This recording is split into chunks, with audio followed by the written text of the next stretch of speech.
From robots assisting with operations to AI-influenced diagnostics, technology is transforming the multi-trillion-dollar healthcare sector. The future of medical care might be closer than we think. Welcome to The Exchange from our studio here in Doha.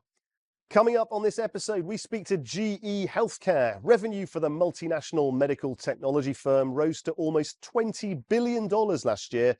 We speak to President of GE Healthcare International, Eli Shilot, about how that growth is changing the prognosis for investors as well as patients. Plus, we speak to Bertalan Meshko, Director of the Medical Futurist Institute, for a look at the latest inventions and advances in medical equipment. Well, according to analysis by the World Economic Forum, the global healthcare market is worth a staggering $9 trillion annually. To put that number in perspective, that accounts for 11% of the entire world's GDP. Well, technology is changing healthcare at incredible speed. Robot-assisted operations are on the rise, and tech is also making firms more efficient. Financial consultants Deloitte predict that artificial intelligence could create $360 billion of savings over the next 5 years in the US market alone. Well, I went on a visit to a medical facility in Qatar that's embracing the latest tech to enhance patient care. Let's take a look. This is Amman Hospital. It's a good example of a fresh approach that combines technology, medicine, and design to improve people's lives. The first thing you notice is that it doesn't look or feel like a traditional hospital. There's clearly a commitment here to investing in everything required to help patients and visitors feel relaxed and reassured.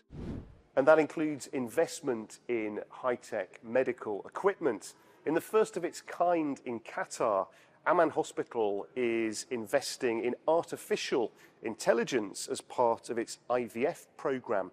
Experts believe that AI-powered fertility treatment could improve the chances of a healthy pregnancy by as much as 30%. In the world of IVF and embryo selection, artificial intelligence, it allows you not to only assess the embryo by looking at its appearance, but also by studying its behavior. Ultimately, this allows you to select better embryos, and it enables us to reach better pregnancy rates and pregnancy outcomes. Investing in innovation is also a top priority in the field of neurology. This is the RTMS machine. It stimulates the brain, which helps treat a range of conditions. Let's take the example of depression. Studies have shown that the front areas of your left brain show abnormally low levels of activity. RTMS is used to activate these areas, and the patient will feel better in parallel. And this could be long-lasting, depending on the number of sessions. In other conditions, let's say migraines, for example, the back of your brain is hyperactive, and we use RTMS to inhibit those areas using certain type of frequencies. For hospitals like this one, the future of healthcare is based on a deep understanding of what makes us all unique. But in the quest for truly holistic healthcare, brilliant business systems have become just as important as breakthrough biochemistry. Eli Shilot is president of GE Healthcare International, one of the world's biggest medical technology companies. I asked him where GE is focusing its investment over the next 5 years and how far that will improve patient health. Different markets, have different needs, right? But I think I would see 3 different ways of looking at markets today. You have the mature markets where technologies are not necessarily all new. It's established. We have the right healthcare professionals delivering services.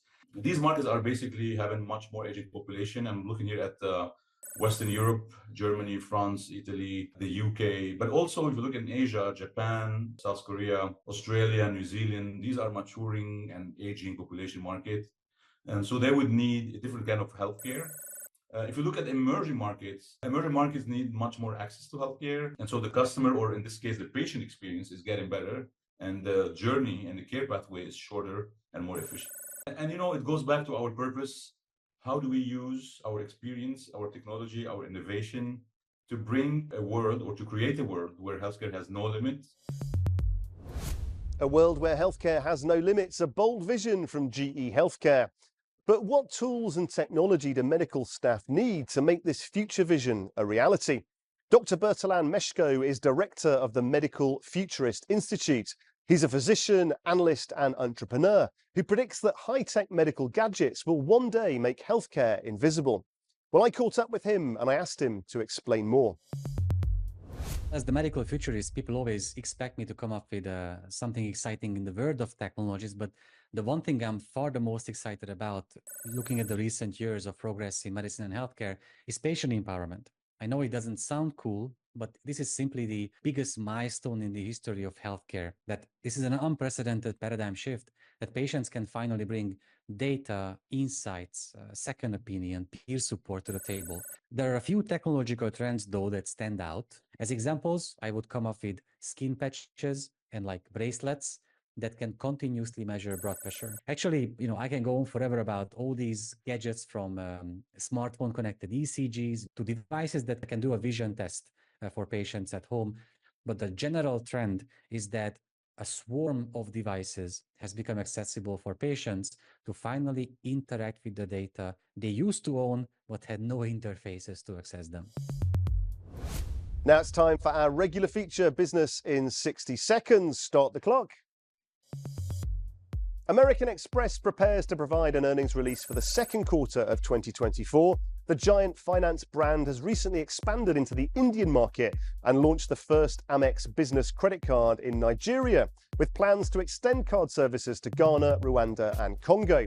Swedish carmaker Volvo is also due to update on its Q2 performance. In the first quarter of this year, news of the firm's lower than expected revenue caused a sharp share price drop of 6%. But with retail sales rising worldwide, analysts will be hoping for a better reaction to the results in the second quarter. And Lloyds Banking Group is set to release the company's half-year financial results. The UK-based banking giant had disappointing Q1 numbers. Profits fell 28% after tough trading conditions in both mortgages and savings markets. Bosses are hoping that increased confidence in the wider economy will have arrived just in time to boost these half-year numbers. Well, whether it's robots in operating theatres or AI making hospitals ultra-efficient, technology is giving the global healthcare sector a truly holistic transformation. Well, that's all we have time for on this edition of the show. Thank you for watching. Please do check out euronews.com for all your latest business news and join us again next time on The Exchange.